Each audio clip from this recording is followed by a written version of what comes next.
Muranga, Iriamuri Primary School from Bere South Embu, and St. Barnabas School from Keio North Elgeyo Marakwet.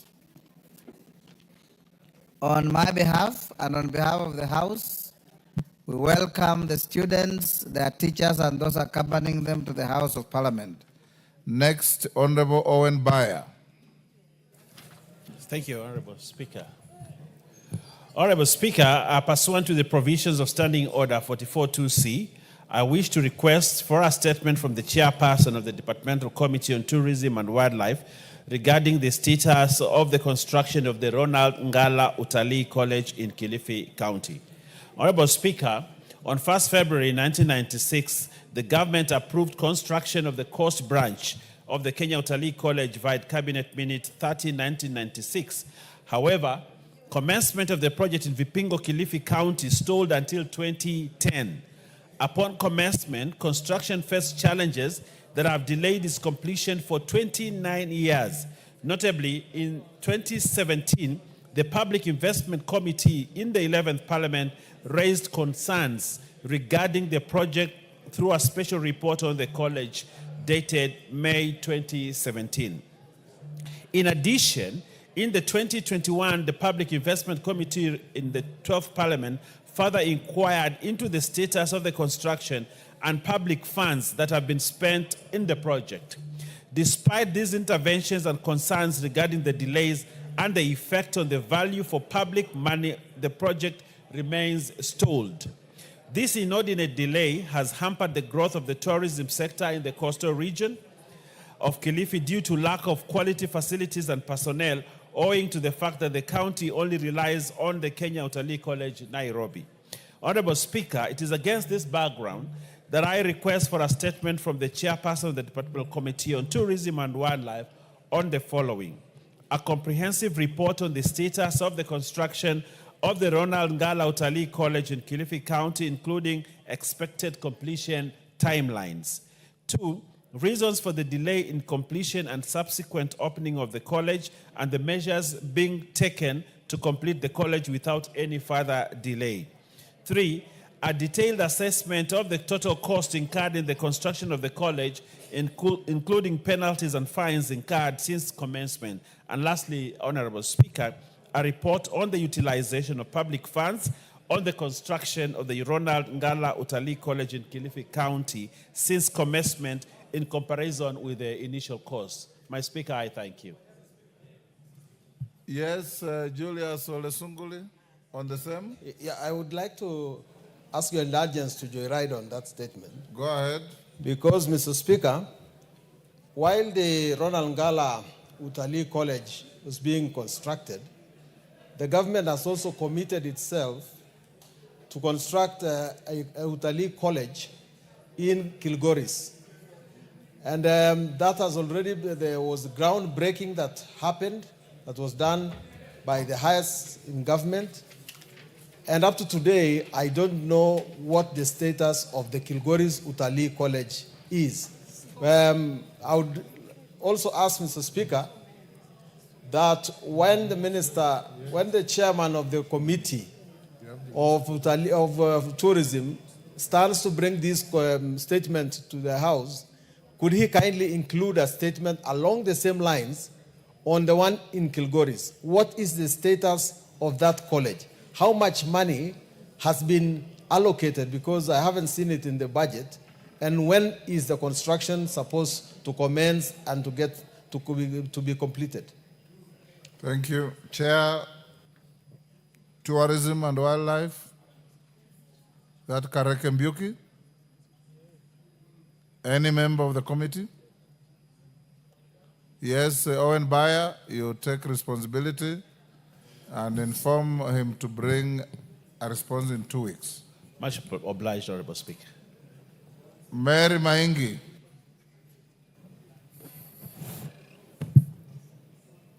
Thank you, Mr. Speaker, for allowing me this opportunity. I want to speak to 2 issues regarding the farmers of Moya constituency, the rice farmers. On the 20th of February this year, I requested for a statement from the Departmental Committee on Trade on the importation of rice into this country. Mr. Speaker, rice is the third consumed cereal in this country. Mary Maingi, I gave you an opportunity to remind the House that you requested for a statement and it has not been responded to. I did not give you a latitude to open debate on the same statement that you requested. Thank you, Mr. Speaker. I am guided, but with your indulgence, I would like the CS for Trade and the CS for Treasury to come and explain to this House what he plans to do with the farmers or with the rice in Mwea constituency, since I learned about import into this country of rice yesterday through a Gazette notice. What does he plan to do with the rice in Mwea constituency? Mr. Speaker, also allow me to speak to the issue of fertilizer. And I urge you to indulge the CS of Agriculture to come and explain to this House why the Mwea rice farmers should not enjoy subsidized fertilizer like other farmers. We have written to the permanent secretary, to the principal secretary, Agriculture, on subsidized fertilizer through Mwea Rice Growers, MRGM, and he doesn't seem to think it is urgent for us to enjoy the subsidized fertilizer. Mr. Speaker, I seek your guidance. Thank you. On the fertilizer one, you remember you shared with me, and I've forwarded your concerns to the Minister of Agriculture. But Mutunga, I can see you here. Can you check out on why farmers of rice buddies in Mwea are not accessing subsidized fertilizer, when the policy is that each and every farmer, whether it's coffee, tea, rice, potato, maize, whichever crop, must be equally treated to access subsidized fertilizer? I'll do that, Honorable Speaker, but the strategy is to have everyone receive subsidized fertilizer, whether it is tea, coffee, rice, or the crops. Thank you, Honorable Speaker. Thank you. And on the rice one, the chair of trade, she's spoken for you. Yes. Well, she represents Mwea. Does Nyand also not, you get fertilizer? Okay, Mutunga. Chairman Mutunga, limit your phone contact in the chamber. Expand your fertilizer check to Muhoroni as well. It's called Nyando Rice Scheme. And on the Next, responses to statements. Administration and Internal Security. Tongoyo, is he here? Yes, respond to a request by Beatrice Kemei.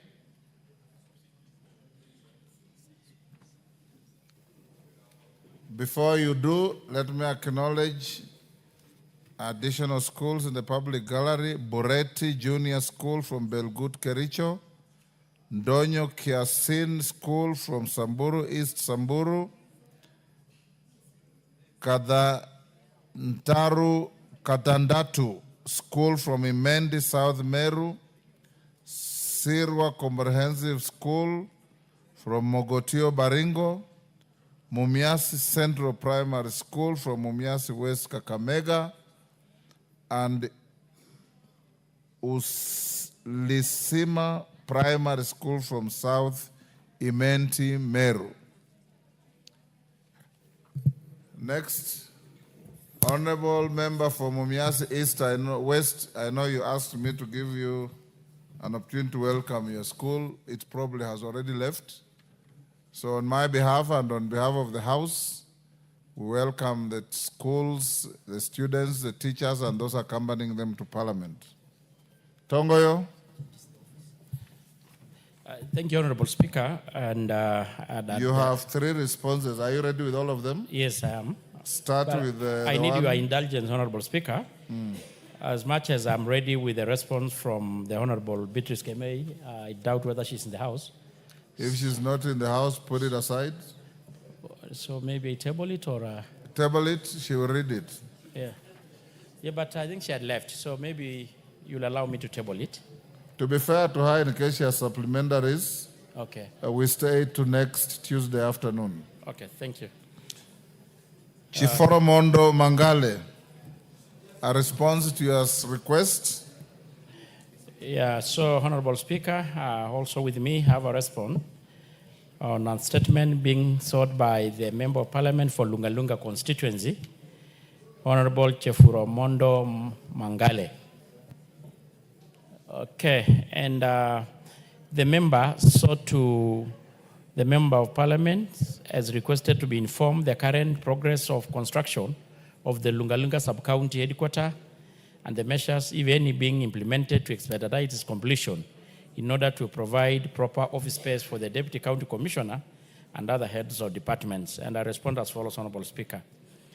The process of construction of the Lungalunga sub-county headquarters commenced on the 2019 in the drawings and the bill of quantities. However, the construction has not commenced due to limitation of funds.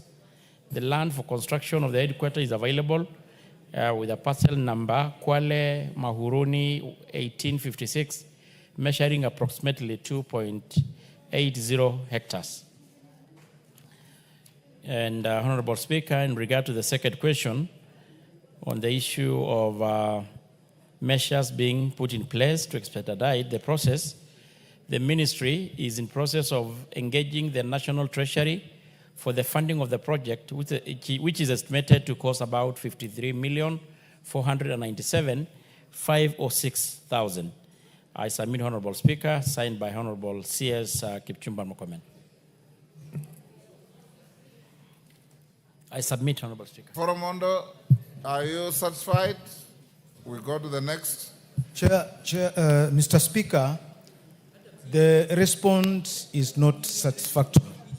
Because then, Mr. Speaker, 13 years is such a long time to be told that the ministry is trying to get some funds so that they can actualize the project.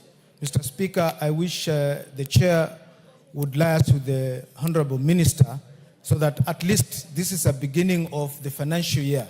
We get some funds to realize or to actualize the project, because then the DCC has no place to work on. They operate on a makeshift office which has been abandoned by the KRA. And again, this has been the trend. When you look at the Mwachanda Bridge, it has stayed since the time when we had rain seasons of El Nino and many other projects in Lungalunga sub-county. So please, sir, Mr. Speaker, I would request that Mr. Chairman liaise with the Honorable Minister so that we get some funds. 53 million is very little money for that matter. This is a big government with 4-point-something trillion budget. Please, sir, I'm requesting that something be done so that this thing is addressed. 13 years is such a long time. Thank you, Mr. Speaker. Tongoyo, can you first track for him? Thank you, Honorable Speaker. As much as I really understand the frustration of the Member of Parliament, Honorable Speaker, we all know the problem. I've been lamenting in this House on the issue of funding the project within the ministry. In this financial year, Honorable Speaker, we have got hardly 500 million. And of course, we know the majority of the gazetted unit in this country. But having said this, Honorable Speaker, I'm going also to take up to see whether we can get something. But at the same time, Honorable Speaker, I want to challenge the Member of Parliament. We have also our NGCDF, which in a bigger extent can also help even the ministry in doing something in the said sub-county. Majority of members of Parliament in this House have really contributed immensely in the issue of NGCDF, in the issue to support sub-counties, including the Member of Parliament, Bowen. He has done a very good job, and majority of members of Parliament here. So I call upon now my colleague here, maybe as we wait the ministry to probably get some fund, you can also do something in your own kitty of NGCDF. Thank you. Respond now to a request by Yakub Ado. Hold there. Yes, Rachel Nyamai. There's another joyrider here. Thank you very much, Honorable Speaker, for allowing me to also joyride on this. I would like to inform the Chair, Honorable Speaker, that we have assistant chiefs who were hired 1 year ago, specifically April 2024. And you know, now we are past April 2025. Initially, I had informed them that I do not want to raise the matter because I thought it can be handled administratively. But I would like to request the chair that this is a matter that needs his consideration. As we await for implementation of the ones that have already been gazetted, but now those who are already hired and they have not been paid. It's a big concern, Honorable Speaker. Thank you very much for allowing me. Thank you, Tongo. Take care of that. And yes, Owen, you want to joyride on that as well? Yes. Honorable Speaker, I think this is a problem that needs to be looked at because I have chiefs in Kilifi County, that assistant chiefs and chiefs that were hired a year ago, Honorable Speaker. And Honorable Tongo, they have not been paid. And you can imagine a chief waking up every day serving the people and there has not been payment. When I asked, I was told there's a problem with the Public Service Commission who say that they should be hiring chiefs and not the local administration hiring chiefs. And because of that problem, Honorable Speaker, the chiefs are suffering. And this is something that can be resolved within the shortest period. But I think there is a problem within the Interior Ministry. Honorable Speaker, this is a matter that must be sorted out. Otherwise, they keep on piling it, and it will become another huge pending bill going forward. But it's something that can be sorted. Tongo, you note that and address it. Those are comments. They don't require a response. But Honorable Speaker, maybe just to put a word across, because it's not the first time that it's coming up, and the problem actually lies with the Public Service Commission, and they've got this issue of generating the service numbers. So at times it takes quite unnecessarily long, but as you guided, it's an issue that we are going to follow up and have it addressed. Can you now respond to a request by Yakub Ado? Is Yakub here? Yes, Speaker. Yes. Member. Thank you, Honorable Speaker. Once again, response on the statement being sought by Honorable Yakub Ador, the Member of Parliament for Bura constituency, in regards to the disappearance of Aden Nur Hassan. And I want to respond as follows. On the 14th May 2025, at about 10:20 hours, Mr. Maudili Lead Aden Hassan reported at Bangale Police Station, VIDE OBIN number 8, 14/5/2025, that his cousin Aden Nur Hassan, a resident of Bulta Banda village, had been abducted within Badangale Township. Such efforts commenced immediately, and the vehicle number plate circulated at all roadblocks. Preliminarily, finding revealed that the victim was abducted on the 13th May at about 13 hours by two men using a black BMW vehicle with a registration number KCS 147Z. It was further established that the victim's a mobile phone was switched off immediately after his abduction in Bangale town. Prior to the incident, the victim had been in communication with the individual whose phone number was traced to Mbalambale and has since been switched off. The DCI Crime Search and Intelligence Bureau is currently reviewing the call records of the victim with a view of identifying any suspicious phone number that the victim may have been in contact with. Additionally, a formal request was sent to the National Transport and Safety Authority to obtain the ownership detail of the suspected vehicle. A response was received providing a duplicate logbook of the vehicle, which confirmed that the vehicle, a black BMW registration number KCS 147Z, is registered under Mr. Mustafa Adan Ibrahim. The investigation team is therefore tracking Mustafa, who was considered a key suspect in the matter and was later located between Mandera and Wajir County. Investigations are still ongoing, with effort intensified to apprehend the suspects and arraign them in court of law for the appropriation charges. And on the second question, Speaker, the police have intensified the investigation to ensure that the said person is expeditiously traced and reunited with the family and to apprehend and rein in court those who will be found responsible for the disappearance of the said person. Submit, Honorable Speaker. I think the rest are just standard response. Jacob?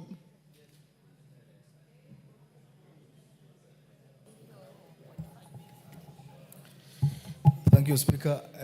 This response is not satisfactory for the following reasons. I am in contact with the family and specifically the person who has reported the matter. Without cutting or casting aspersions on the investigation process, the family has not reported that specific registration number, and the source of that information is not known to us. And the second issue is about the named individual called Faisal. I think with a little more seriousness on the issue, the details of that individual will have been traced, and that matter was close to 4 or 5 months ago. The family, and as their representative, I believe that that information has not or is not satisfactory. Secondly, Speaker, is about that Bengal station. My constituency is about 13,000 square kilometers, and specifically, I have raised an issue about lack of patrols by police in the same area, because that was not an isolated matter. It is a case that has repeatedly been reported. And up to today, part of the response from the chair is that Bengal police station still has not been allocated any police vehicle, and the closest police vehicle is about 180 kilometers away for any response. God forbid, if anything happens today, there is no response that could be expected from the police around there. So my request to the chair is that, through the speaker, is that next time when that listing process of the vehicles for security purposes is availed, stations such as Bengal and far-flung areas where the constituency is very vast should be considered and given a priority going forward. Thank you. Thank you. Tongo, Thank you, Honorable Speaker. you've heard the concerns Yeah, of I him. did. So look at them and appraise him on what else you are doing. Well guided.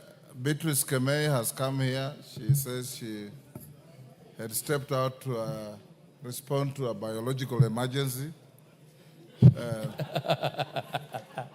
And she's requested that we reinstate her statement. So go ahead and respond. Thank you, Honorable Speaker. Yes, Kamukete, what is it?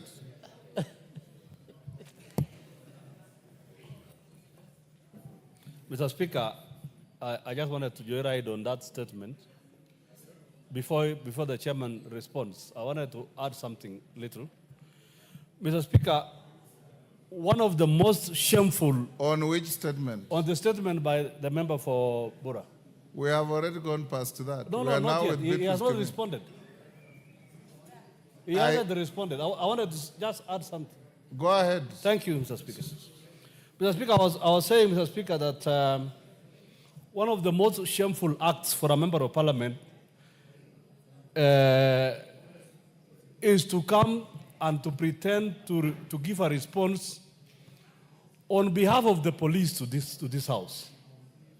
Mr. Speaker, I think we have to find a way to avoid a member of parliament, whether he's chairman for security or whatever committee, to give a response on behalf of the police. Because we know, Mr. Speaker, there is so much that this member does not know.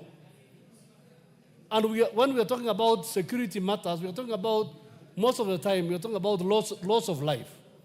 I have a case in mind, Mr. Speaker, of my constituency where somebody was picked from Ginyang Market by police and has never been seen up to date. We've chosen not to ask because there is little you can get from the police. So when I hear the chairman here trying to give a response on behalf of the police, I feel for him. Because I believe that even what he's reading, he does not believe in it. He doesn't even have the facts. You are not a spokesman, are you? No, but Mr. Speaker, it is obvious that he doesn't even know what he's talking about. It is obvious, Mr. Speaker. I think, Mr. Speaker... Be fair to your colleague. Yes. Thank you, Mr. Speaker. I don't want to be unfair to him, but I'm trying to paint a problem, Mr. Speaker. Honorable... that is very real in the country. Member for Tiati. Yes, sir. We have given you an opportunity as member. Take your seat. You elect to file a question to the committee. The chairman of the committee or the chairperson of the committee will bring you an answer, however competent or incompetent. We have also given you an election to file questions for ministers to come and answer here, for you to grill them. The Minister for Security will be here next Wednesday. So it's entirely up to you and those who think like you to choose where to file your questions.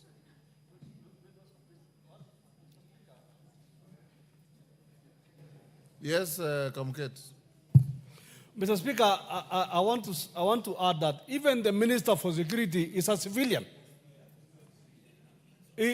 Sometimes the statements he brings to this house, he is given stories that stories are jabber. Order, Honorable Kamket. I'm telling you, Mr. Speaker, this is the reality. Are you telling the House that you want the IG and other policemen to come here and answer questions? Under what standing order? Mr. Speaker, we have other agencies who come to this house, even in committee. We have to find a way of having those officers directly to respond to issues, either in plenary or in committee. Mr. Speaker, because the stories we are told, the security stories we are told, a member of parliament is given stories that he's not able to substantiate. We are not able to ask him subsequent questions. And these are questions that concern the lives of Kenyans, Mr. Speaker. That's all I'm saying. Yes, Kainan. Mr. Speaker, the Honorable Kamket, having worked in Parliament under the old Constitution, remembers when we used to have the government question time and answer time, when questions would be filed on the floor of the House, and you deal with substantive office holders. I think what right now is trying to imagine is how do we get out this conflicted system? And I think that's what BBI wanted to do. That is what NATCO report attempts to do. It's the high time that we think out of the box and face this challenge, because it's a constitutional problem. It's not the Speaker's problem. It's not your problem. It's not the problem of the chair of the committee. It's because of the system that we have.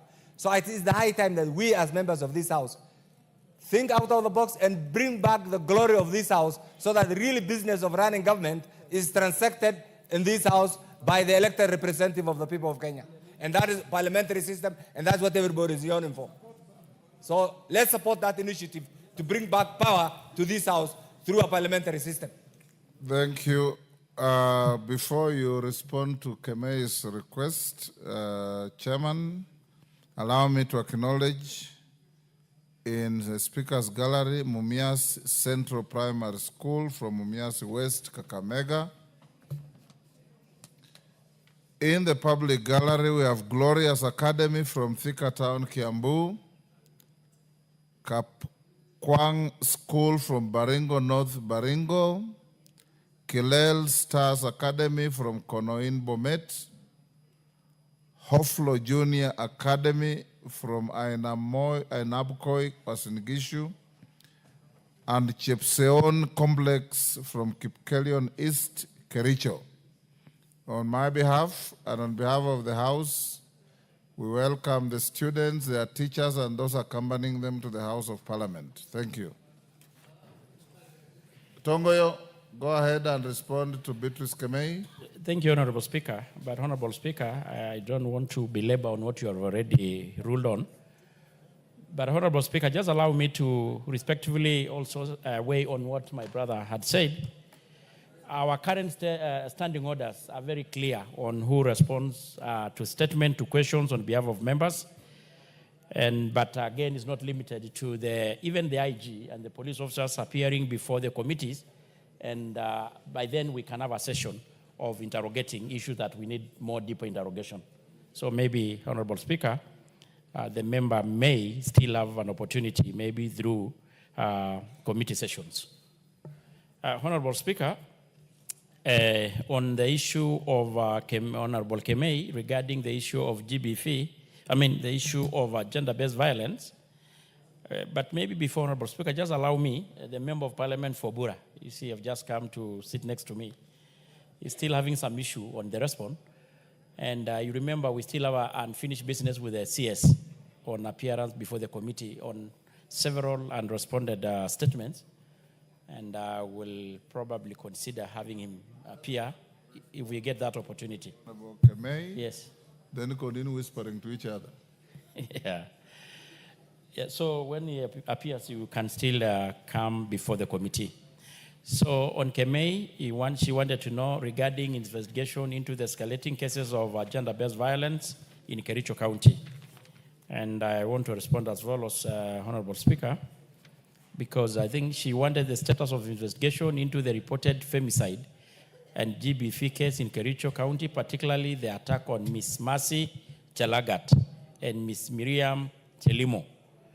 And the report on the number of reported femicide cases between July, August, and April 2025.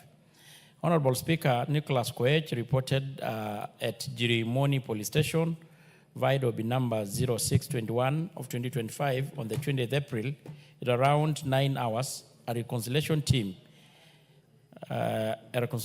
arrived at his home from Lesirwa, Kipkelion village with intention to reconcile his daughter, Damaris, and her husband, Mr. David Kimtai. The two had a domestic dispute which had prompted Damaris to flee from her matrimonial home to her parents' home, David, who is the accused, and was accompanied by his kinsmen, Mr. Wilson Cheblagat and Pastor Samuel Mutai, while Nicholas was accompanied by his brother, Thomas Kibet Koech, and his son, Gilbert Cheboy. After the deliberation at around 15 hours, Damaris was invited to give her submission, and she declined to accompany her husband back to their matrimonial home. Enraged, David pulled out a knife from his jacket and stabbed her severally on the stomach. The accused also stabbed Gilbert on his abdomen after he attempted to restrain him. Their father, Nicholas, also sustained minor injuries, and neighbors who responded to the distress call subjected David to a mob injustice. All the injured persons, including the accused, were rushed to Kericho Referral Hospital. The accused was treated and discharged, while Damaris and her brother Gilbert were admitted and were later discharged. The investigating officers visited and processed the scene, recovered a knife which was kept as an exhibit, and further recorded statement, while P3 forms were duly completed. And the accused was arrested on the 26th April and arraigned before Tamu law courts on grievous harm contrary to Section 234 of the Penal Code. He pleaded not guilty on both counts. The court released him on a bond of Kenya shilling 200,000 or a cash bail of 50,000. The case was fixed for routine mention and hearing on the 26th May this year and June 23rd, this year. The accused appeared before Tamu Law Court for a routine mention on the 26th of May. However, both complainant requested the presiding magistrate for the withdrawal of the case, having reconciled with the accused. The accused was subsequently acquitted and the case withdrawn under Section 204 of the Criminal Procedure Code on both accounts. Honorable Speaker, Bavin Serem, a nominated MCA, reported at the Grimoni police station via a mobile phone that Mr. Meshak Odida Juma assaulted his wife, Ms. Miriam Chelimo, on the night of the 2nd April this year at a Gate Point bar within Chirimo Trading Center, following a domestic dispute on the 3rd April. The suspect took the victim to Jaramogi Oginga Referral Hospital for treatment. Unfortunately, she succumbed to the injuries on the following day. Subsequently, police officers from the Kipkelion police station arrested Shimesha Godida and booked him via OB 12-14-0425.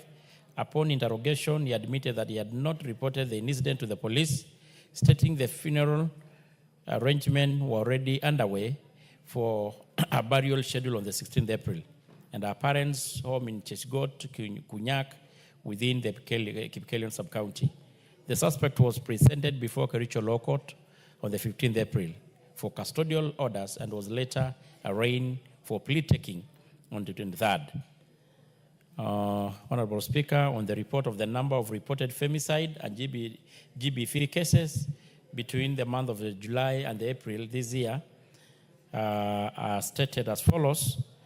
On the number of the femicide, there were 2 cases reported, all pending before court. The rape cases were 9, 7 cases pending before the court. Gang rape cases were 3, all pending before the court. Sexual assaults are 2, all pending before the court.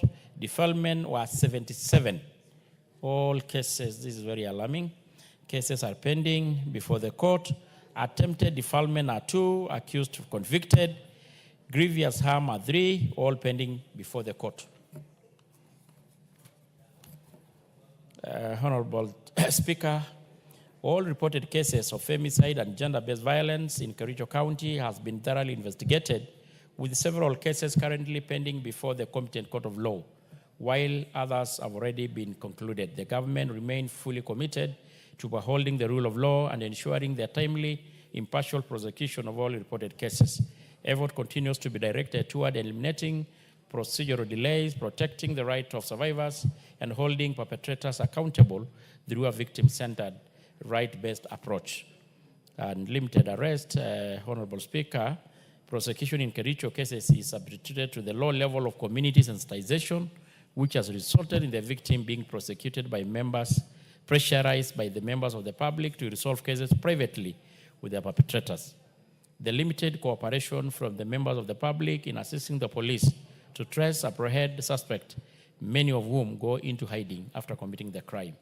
Survivors of the GBV often face societal stigma and are blamed for their victimization, which deter the victims and the families from reporting the victims. I submit, Honorable Speaker, signed by the CS Interior, Honorable Kipchumar Murkomen. Thank you, Honorable Speaker. Beatrice Kamei. Thank you, Honorable Speaker, and especially the fact that you considered my request, having stepped out to make sure that I'm comfortable to listen to the chairman. Yes. And Honorable Speaker, he has actually brought this and result or from the CS. But Honorable Speaker, it is actually unfortunate that cases are alarming and rising. They are definitely alarming for a small count like Kericho. Yes. Now, Honorable Speaker, I expected, even having come up with reasons why there's slow rate of prosecution and arrest, I expected to get the possible solutions from the CS. Having said this, I want to thank you, Honorable Speaker, that this campaign by the women leaders against SGPV has actually yielded some small result. But I want to plead with our male counterparts to support us. If we don't get support from our male counterparts, we will not go far. So, Honorable Speaker, I wish you can say something out of that whenever we are in any function, because SGPV is not for women only. It affects everybody else, but the most affected are women, Honorable Speaker. So for these cases of Kericho, they are alarming and rising every day. And Honorable Speaker, I also want to add that court cases take very long, and that is why, and some of them decide to withdraw and even to reconcile, and some are forced for reconciliation. So, Honorable Speaker, I ask that all the stakeholders come together to make sure that these cases go down. And it is not only in Kericho, across the country.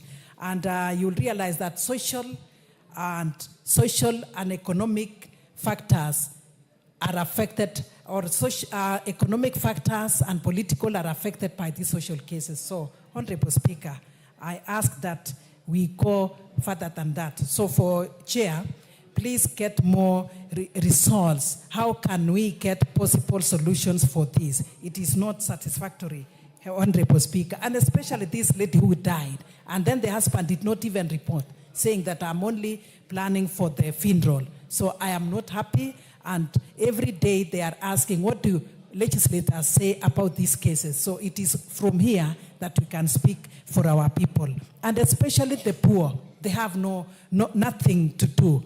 And Honorable Speaker, yesterday, while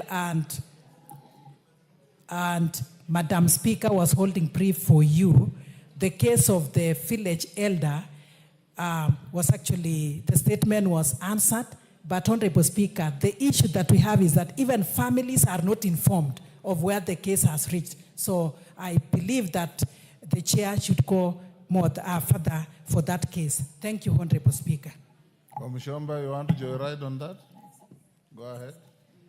Thank you, Honorable Speaker. I want to take the cue from my sister, the Honorable Countywoman MP for Kericho County. Honorable Speaker, this morning I attended a conference for all the CSOs and human rights organizations that are based in Nairobi, a network for human rights organizations. And Kericho County was actually flagged in the report that was exposed in that forum.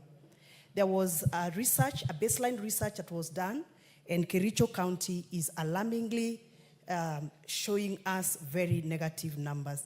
So even as the honorable member says that she's not satisfied with the response, I support her. Honorable Speaker, it's barely 2 years since we saw bodies of women mutilated being retrieved from a quarry in Nairobi.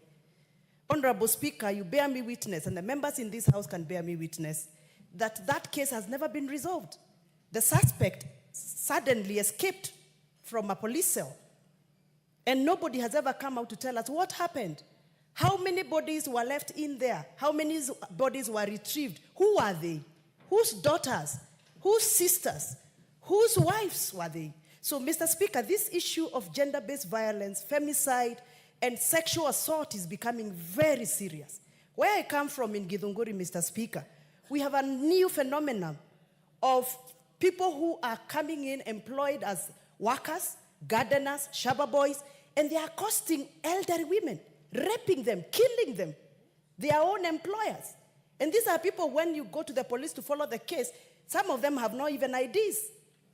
We don't know where they are coming from. Which country are they from? Mr. Speaker, I rise up as a woman supporting my sister from Kericho, asking you, Honorable Speaker, even as Mr. President support women of this house through the GBV budget that he gave us, it is not enough. We request you, Mr. Speaker, to lobby the men in this house, you as a father, you as a husband, Mr. Speaker, I beseech you. We need to see more than what we are seeing. Thank you, Mr. Speaker. Kasheri. Thank you, Honorable Speaker. While we appreciate the gains that we have made in regards to women participation in society and their safety, we still have so much to be done, because we must approach these with a multi-agency approach. Honorable Speaker, the judiciary has launched an initiative to decentralize SGBV courts, but they require funding from this house to ensure that in every magistrate's court station, there is an SGBV court that specifically deals with those matters so that we can expedite such matters. When it comes to the DPP, Honorable Speaker, the investigative agency, the delays in court, and I speak these as an advocate of the High Court who has practiced and handled these matters continually, are mostly from a lack of supply of evidence that the prosecution intends to rely upon. So every court mention there is a further adjournment because the DPP's office is unable to supply the evidence as per the requirements of the law. Honorable Speaker, the arresting agency, the NPS, the National Police Service, is also culpable of laxity. Sometimes women have complained to us as leaders that they have reported a matter, but police officers have dismissed those claims or claim that, your dress was too short, you must have insulted, you must have said something that was demeaning to the man or to the offending person. And these are things that we cannot, as a society, keep quiet about any longer. If we have only one single approach, Honorable Speaker, we will keep having these conversations, we will keep having delayed case matters, but if we have a multi-agency approach, involve the gender ministry, involve NGOs, involve the religious communities in Kenya, I am certain that we will mitigate such occurrences. Thank you, Honorable Speaker. Maisula. Thank you very much, Mr. Speaker.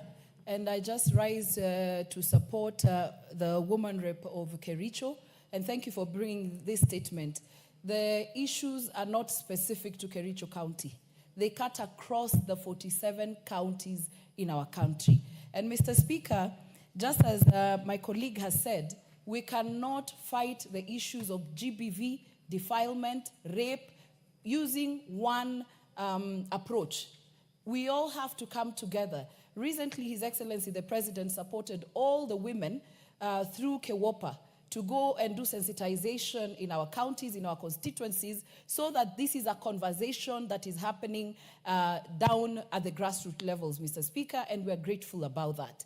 But then, as the conversations go on, there has to be tangible results as a country. And I've always said this, one life has to matter.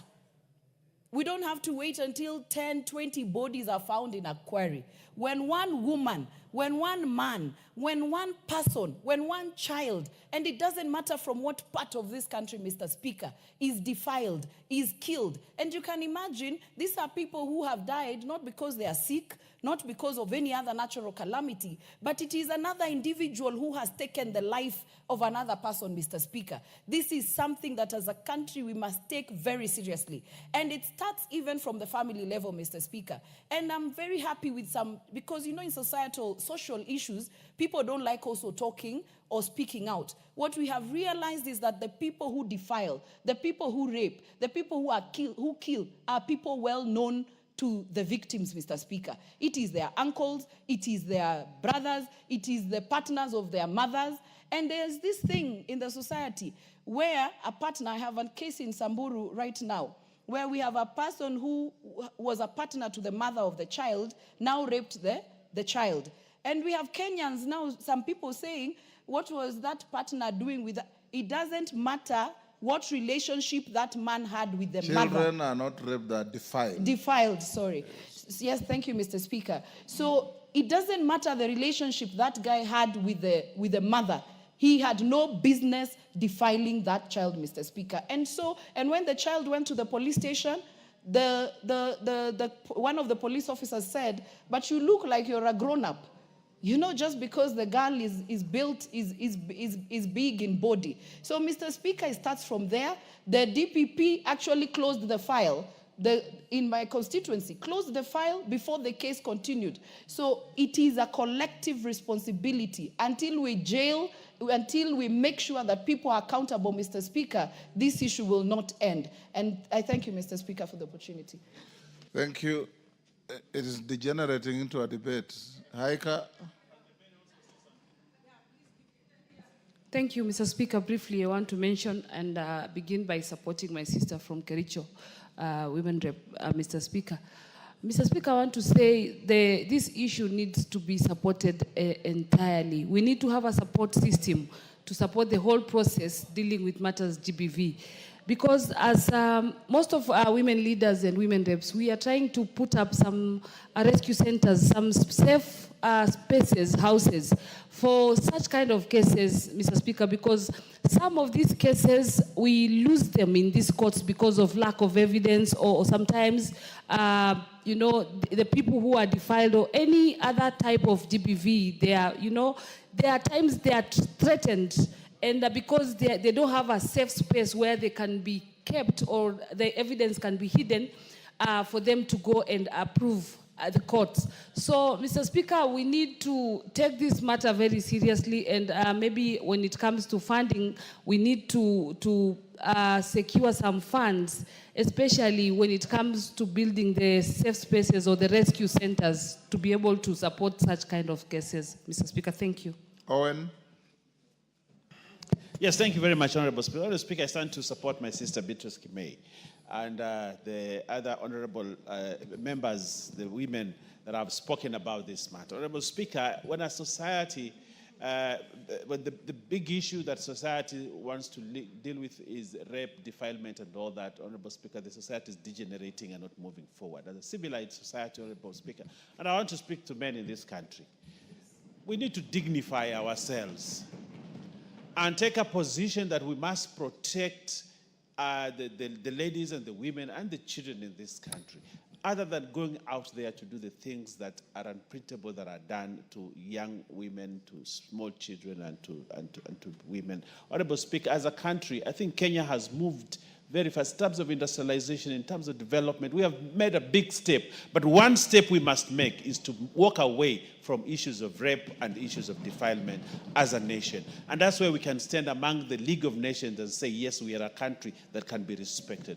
Honorable Speaker, and I want to ask the police and the prosecutors and the courts to take these matters serious and punish offenders severely to make sure that we do not only deter, but we say goodbye to these issues of rape and all that, so that we can put our resources in other things other than these rudimentary things of rape, defilement, and, you know, sex that is not permitted. Honorable Speaker, I support the statement. Thank you. Yes, Zamzam.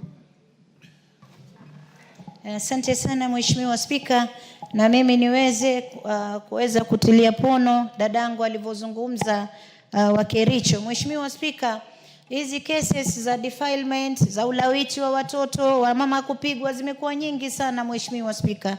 Juzi na jana Mombasa County tumeuliwa msichana mdogo anaitwa Mebakari, alifanywa vibaya akaja akabebwa maiti yake akatupwa kando hospitali. Mpaka wa leo hatujapata uhakika wa jambo hili, na yule mwanamke tayari mtoto wa kike ashazikwa Mheshimiwa Spika.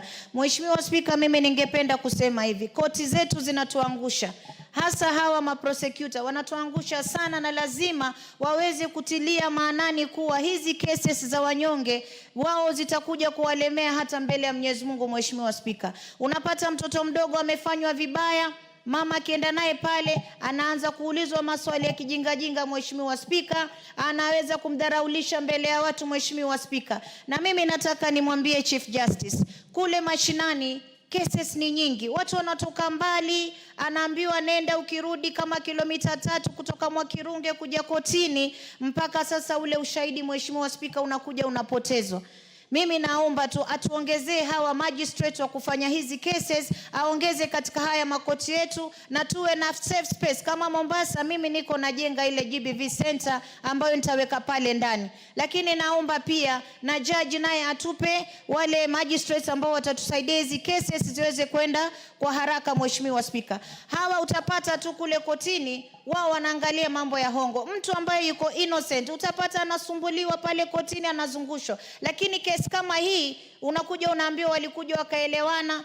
Kama juzi jana nimeona kwa mtandao Mheshimiwa Spika, kuna mwanamke ameweka obi 5 ameziweka kwenye mtandao, kila siku ana report, akipigwa na report 5, lakini polisi hawajachukua hatua yoyote. Wanangoja yule mwanamke afe, alafu sasa ndio sisi tuanze kutoka. Mheshimiwa Spika, mimi naomba polisi wetu wakiletewa hizi cases wazichukulie na uzito, kwa sababu maisha ya mtu yuko hatarini. Na wanaume katika nchi hii, wanawake wako wengi sana. Acheni kudefile watoto wadogo. Hakuna kitu kizuri kwa mtoto mdogo, miaka 2, miezi 8 unapata mwanaume ameenda kufanyia mtoto mambo mabaya jamani. Wanawake wako wengi, ongea nao vizuri, ukae naye kule kando, fanya mambo yake. Lakini kwa mtoto mdogo unaenda kutafuta kitu gani, Mheshimiwa Spika? Hii ni aibu, na mimi nilisema Mheshimiwa Spika, afadhali sasa tupitishe katika bunge hili, mwanaume yeyote ambaye atapatikana na lawiti mtoto akatwe mkongojo wake. Hivyo tu Mheshimiwa Spika, asante sana. I am very sympathetic to that, what you have suggested. Those are not men, they are beasts. Yes, Kisairo. Thank you, Speaker. I would like to support our colleague member on the issue she has raised. Honorable Speaker, as I was driving here, actually that was the discussion going on in our vernacular radio station, Egesa, on the increased cases of child defilement. I think the Gusii region is also becoming quite rampant in this topic, and would like to talk to the men out there. Actually, I don't think anyone defiling a child should be considered to be a man. He's a beast. Because a man knows how to look for a woman. Anything short of that, you are a beast. Honorable Speaker, before I became a member of parliament in 2020, in the month of May, I decided for 1 month, month of May 2020, to visit any child who was being born in my constituency. And in the process, I was actually taking statistics. I visited 565 newborns in that month. Sadly, Honorable Speaker, 175 of those children were born by children. To make it the matter worse, Honorable Speaker, none of those 175 were fathered by another child. They were fathered by adults. To make the situation worse, the protection level by our own families is what makes the situation more dire. That once the case is caught, people run to the parents of the child with little coins and shut up the family. Hence, you find some of these cases, the statistics you've had there on the cases in court, how many are not in court? Because they've been silenced and families have been compromised. We need to urge that parents, when your child has been defiled, there should be no sympathy. There should be no discussions that this is a family member. Let us keep it under wraps. Let us not embarrass the family. Let the person be prosecuted. Let them be jailed. Thank you, Honorable Speaker. You are very right, Gisairo. Members, I once, a few years ago, visited a postnatal clinic in my county. On the queue were about 24 mothers with children. Out of the 24, only one was above 18, and the youngest was 12. A child with a child.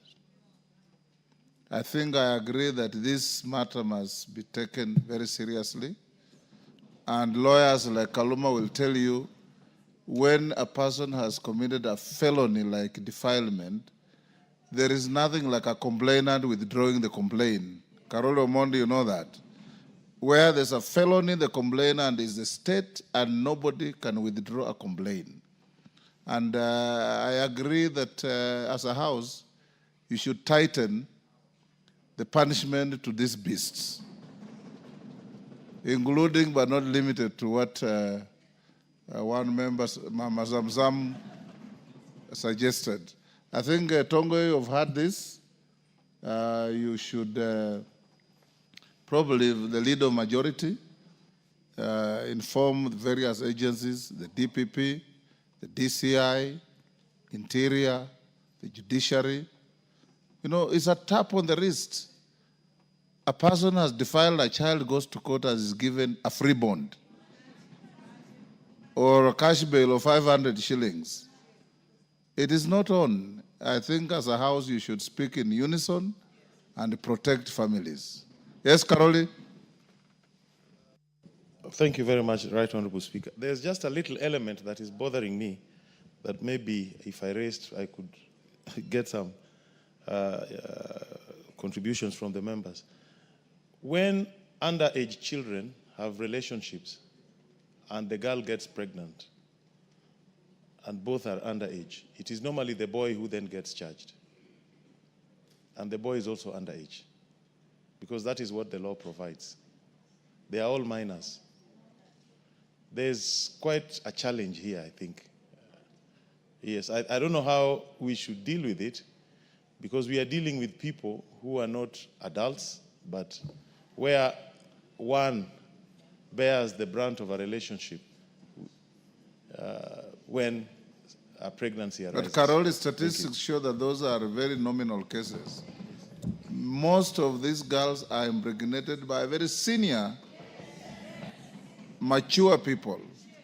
We have had a school in Bungoma, in Mount Elgon, where out of 47 children in one class, standard 8, more than 40 were impregnated. That is not with the fellow students. It is many, I have said it before. If you as a man has a liking for girls in uniform, buy uniform to your wife and admire her every time she wears uniform and leave our children alone. Yes, Mbeyu? Asante Mheshimiwa Spika, nasimama kuunga mkono hoja iliyoletwa na dadangu Beatrice Kemei, akiwa ndiye women rep wa pekee ndani ya Kenya aliyechaguliwa bila kupingwa. Mheshimiwa Spika, hoja hii imenigusa Mheshimiwa Spika, nikiwa pale Kilifi.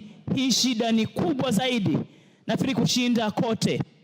Kuna visa pale Mheshimiwa Spika, nilipoweka mkutano kuhamasisha dhulma za kijinsia, kuna visa tofauti pale vitokelezea, wa baba wanapigwa, na kwa ule mkutano wangu walijitokelezea wakasema, lakini haya ya mauaji, the femicide part, iko sana pale kwetu na ni visa vya kusikitisha.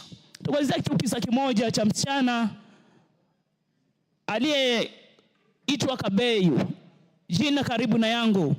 Alitoka kazi, akanunua mboga, akatekwa nyara na tuktuk tu. Wakaenda wakafanya walivyofanya, wakamuua, wakaenda kumtupa karibu na kwao. Visa vya kusikitisha, Mheshimiwa Spika. Wababa, watu wazima, wanaitwa mababa sukari hawa. Mheshimiwa Spika, imefika wakati saizi watoto wadogo wanadhulumika. Watoto miaka hao si baba sukari, hao ni baba sumu. Zamani walikuwa wanaitwa baba sukari, sasa ni baba sumu. Na Mheshimiwa Spika, watoto wadogo, kuna itikadi nyingine kutoka kwa jamii fulani ati wakitumia hawa watoto wadogo, wakidhulumu watoto wadogo, wanatoa virusi vya ukimwi, ambao ni uongo. Mheshimiwa Spika, kuna hiyo itikadi, wanatumia vitu ambavyo havistahili. Wamama wengi wanadhulumika, watoto wengi. Na la kusikitisha Mheshimiwa Spika, kesi hizi hata zikifika kwa police desk zinakuwa compromised. Visa ambavyo vimetoka kwa watu wa jamii, baba, mjomba, kaka mkubwa, wanaona aibu. Familia wanaambiwa waende wazungumze hizo vitu nyumbani, ni watoto wamedhulumika. Imefikia wakati Mheshimiwa Spika, tuweze kufanya maamuzi ndani ya nyumba hii. Nikikueleza zile visa ambazo zimetokea pale Kilifi North, pale kunaitwa Kiwandani. Mheshimiwa Owen yuko hapa. Ni visa vingi, tunaweza kuhesabu moja baada ya nyingine. Ni masikitiko makubwa. Mheshimiwa Spika, imefika kama kuna adhabu ya kotini. Hatutaki hizi kesi zizungumzwe nyumbani, zifike kotini na hukumu itolewe. Na hatutaki hukumu mtu atoe 500 atolewe beli sijui bond. Vile kuna kifungo cha maisha. Vile kuna kifungo cha kuteswa, kuwa hanged. Tunataka hawa wanaohusika, vijana. Visa hivi viko mpaka makanisani. Mheshimiwa Spika, sina aibu, mimi ni Mkatoliki, lakini visa hivi viko katika makanisa yetu. Mafadha wana rape watoto, viko mpaka msikitini. Visa hivi viko katika taarifa zote. Sina aibu kusema hivyo. Tuwatetea hawa watoto wadogo, wamama ambao wanapitia hizi dhulma. Mheshimiwa Spika, imefika bunge hili tutoe tuweze kutengeneza policy kwa kisa hichi kipata mtu apelekwe kotini, na hii aliyosema dadangu Zamzam iwekwe hadharani. Mtu afungwe kabisa juu ya mti pale, akatwa zile sehemu zake, watu wengine wafanye hivi, visa vitaacha. Iwe mfano tu, kila koti hukumu ikitolewa wakatiliwe mbali kabisa hivi vifaa wanazitumia ovyo kwa watoto wadogo, na vitaacha. Wengine wakiona wababa washindwe katika jina la Yesu wanaotumia watoto wadogo. Asante Mheshimiwa Spika. Let's end there and go to something else. I think message is made. Yes, Tongoyo. Thank you, Honorable Speaker. I know, Honorable Speaker, this has gone really into a big debate. And of course, as well understood. Honorable Speaker, I think we should not end this one here. Because looking, Honorable Speaker, into these figures, it is really a cause of concern. In less than actually 10 months, put together all these numbers, there are more than 100. And maybe this is just Kericho, it could be replicated in the rest of the counties. Honorable Speaker, as much as I know there is other government intervention and to try to look into the curbing this menace, including the task force, I know there was a one-off, some money, almost 1 billion given to our colleagues to carry sensitization, which I know maybe we need to probably give more so that the sensitization goes on. Maybe, Honorable Speaker, I will suggest that so that we go beyond rhetoric and debates here, if we consider creating maybe a caucus in Parliament made up of women, I mean both our colleagues, members of Parliament from women and men, so that we see how we can ventilate and discuss this one more deeper ways and look whether we can look interventions. And of course, even now I know even the training of Ngawa officers to include even the village elders, now that we have a village elders policy, so that, Honorable Speaker, we see how we can really look intervention into this. It is really becoming so much alarming, Honorable Speaker. Thank you. Who has a point of order? Kaluma. Yes, Peter. Honorable Speaker, I tried to catch your attention while Honorable Mbeyu was speaking. Honorable Speaker, the matter we are discussing is a very serious matter. And we are talking of criminals defiling and engaging in gender-based violence. But Honorable Speaker, Honorable Mbeyu has made a statement which is taking this thing from criminals, whoever they are, to blaming Catholic priests without evidence. And Honorable Speaker, I wanted to request that be excited and expunged from the answer. Whether you are a priest or whoever, if you do this, you are not doing it because you are a priest, you are a criminal. Yes. It cannot be deflected to the religion in which we are. Yes. And fathers who commit and devote the whole of their lives in service of faith. Thank you, Kaluma. I agree. Religion has nothing to do with it. We expunge all references to religion. Criminals are criminals regardless of their religion. Yes, Emasa, I had crossed this river. Honorable Speaker, you know this is a very serious issue. I just wanted to give to put an input to the chair that the support that we were given as women for advocacy against GBV is not sufficient. And furthermore, it's only given to women MPs and county women MPs. But what is happening in counties and constituencies where we do not have women as elected leaders?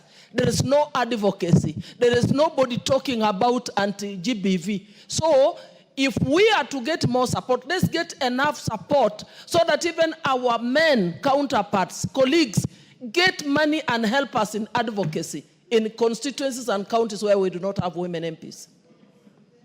Thank you. Let's go to the response to Joseph Munyoro. Yes, Konzirai. Seeking your guidance because yesterday the chairman Interior had promised to give me a preliminary statement about the disappearance of somebody. The abduction of Karisa Charo Mai. Yes. On 16th of July, 2024. Are you ready, Chairman? Unfortunately, no, Honorable Speaker. I had promised so. But unfortunately, the CS, he was out of town yesterday.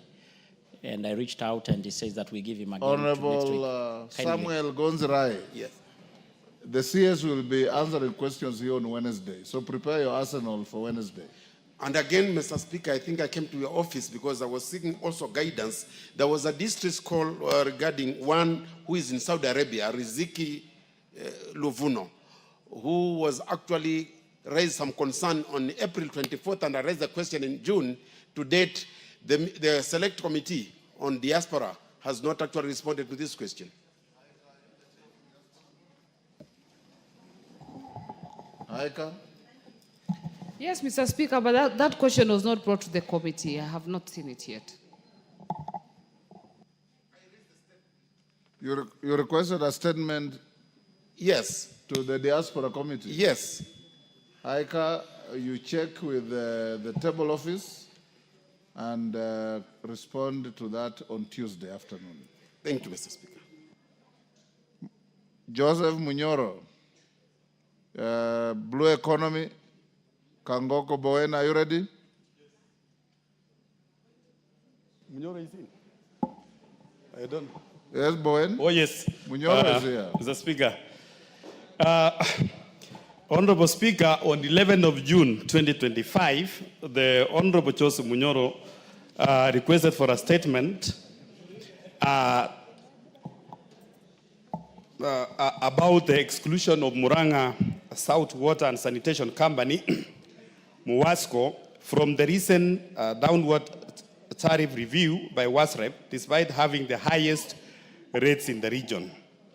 And number two, Honorable Speaker, the Honorable Member is also seeking the immediate measures being taken by the WASREP to review the MUWASCO water tariffs to ensure fairness and queen in the service provision across the Muranga County. Honorable Speaker, the Water Services Regulatory Board is established under the Water Act 2016 with the principal object to protect the interests and rights of consumers in the provision of water services. WASREP undertakes this through, among others, evaluating and recommending water and sewerage tariffs to all water service providers and providing the imposition of such tariffs in line with the consumer protection standards. And I therefore wish to respond as follows. Mr. Speaker, the WASREP decision to exclude MUWASCO from the May 2025 tariff review cycle stems from a regulatory and operational complexities in line with the legal provisions, which is number one, the jurisdictional dispute.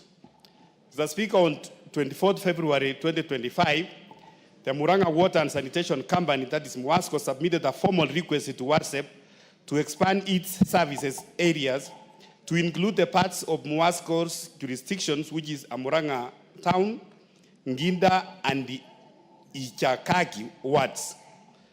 MUWASCO formally objected to this variation via letters on 28 February 2025, that is a reference number MUWASCO/the county .cav/2/47 and MUWASCO/WASREP/4/24, citing unresolved issues including the human resource realignment, asset liability sharing, consumer connection transitions, and tariff harmonization implication. Section 98(1) of the Water Act 2016 mandates the service area variation require the explicit consent of all the affected licenses. In this regard, the WASREP has not received a MUWASCO consent and retains the formal memorandum of objection, thus preventing any unilateral alteration of service areas. Furthermore, Honorable Speaker, Section 851 of the Water Act 2016 stipulates that water services must only be provided under the license issued by WASREP, emphasizing the importance of a clear jurisdiction boundaries for regulatory oversight. Honorable Speaker, MUWASCO's current tariff is at 107 per unit, approved by the WASREP in 2023. remains valid until June 30th, 2026. This tariff was determined after a rigorous assessment aligning with WARSEV's tariff setting guidelines, which ensures affordability. That is, the tariff should not exceed 5% of household income, and sustainability, which is a full cost recovery to operations, maintenance, and necessary infrastructure investments. Regulatory procedures, as guided by the Water Regulations 2015 and WARSEV Tariffs Guideline 2024, permits a comprehensive tariff review only upon a formal tariff review application submitted by the water service provider 6 months before the expiry of the current tariff license, there being a deadline of 31st December 2025 for MOASCO to submit a tariff application review. On question number 2, Honorable Speaker, which is the immediate measures being taken by the WARSEV to review the MOASCO water tariff to ensure fairness in service provision across Murang'a County. Honorable Speaker, the WARSEV is actively facilitating the resolution of the jurisdiction impasse through the following multi-pronged approach measures anchored in law and sector-based practices. To begin with, the WARSEV has acted the Murang'a County government to expedite the boundary demarcation process. The process is essential in resolving the jurisdiction overlap between the MOASCO and MOASCO, and must be undertaken with a full public participation as required by Article 10 of our Constitution and Section 139 of the Water Act 2016, which mandates the stakeholder consultation for significant service and tariff adjustment. Following the conclusion of this demarcation, a multi-sector consultative meeting will be convened to deliberate on the proposed service area variations and the association tariff applications. This forum will bring together the Ministry of Water and Sanitation and Irrigation, the WARSEV, the ATHI and the Tana Water Works Development Agencies, the county government of Murang'a, both the water service providers, that is MOASCO and MUSWASCO.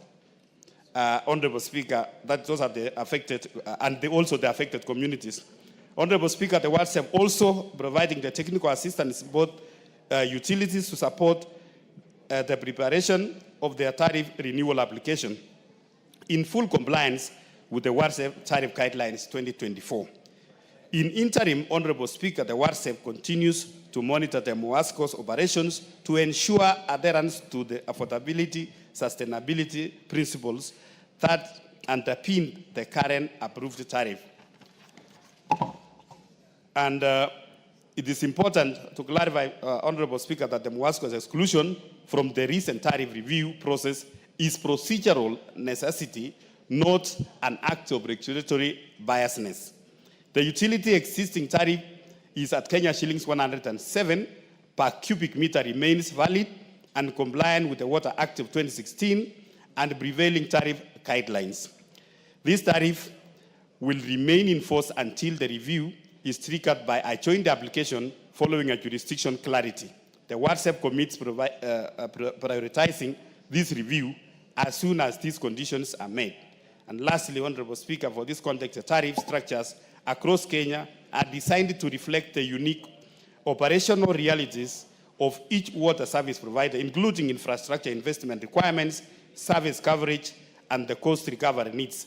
Currently, the highest approved tariff for the lifeline consumption, that is block 1 to 6 cubic meters, is Kenya shillings 300 per cubic meter, while the national coverage tariff for 2022-2025 regulatory period standard is at Kenya shillings 115 per cubic. Thank you, Honorable Speaker. I submit, signed by Engineer Eric Mureithi Muka, the Cabinet Secretary for Water.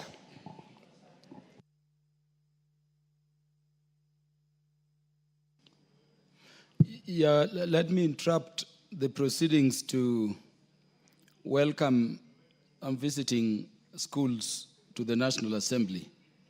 Honorable members, in the public gallery, are pupils and students of SDA Cap Keringon Comprehensive School from Mosop constituency, Nandi County.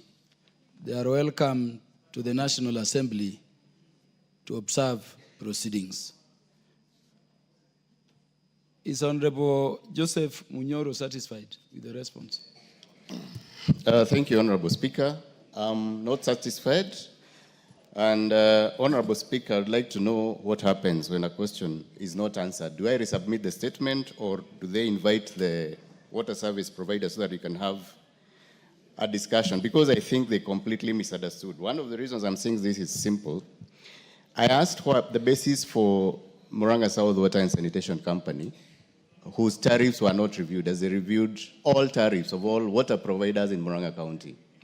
The reason, one of the reasons, because I think it's not even a reason, it's an excuse, they are saying that Murang'a Water and Sanitation Company, that one provides water in Kiharu region, apparently submitted a formal request to expand their services to Muswasko's territory, whose request Muswasko refused. And based on that, they refused to review tariffs of Muswasko, who is not the offending party. So, Honorable Speaker, I was not asking the question after the dispute was resolved. I was asking the question with the current status quo, that already Muswasko have a jurisdiction. They provide services to residents of Kegumo constituency, Kadara constituency, and parts of Maragua. Why were their tariffs not reviewed without the issue of the dispute? And Honorable Speaker, if we were to wait for the tariff of the dispute to be refused, what happens if it's never sorted? Do they continue suffering? And why are we punishing innocent people? Because residents are not part of the dispute. The dispute is among companies, water service providers. I've carried for very long. Two, I don't know when you are. They claim that the tariff was determined after rigorous assessment. And I'm wondering whether other tariffs were not, or if the fact that it was a rigorous assessment, then it's too much work to do the same so that they can review the tariff. And I really need your guidance here, because the issue of immediate measures being taken for them to review, again, they've just taken the dispute and started their explanation with, to begin with, WASREB has urged the Murang'a County government. I mean, Honorable Chair and Honorable Speaker, sorry, you need to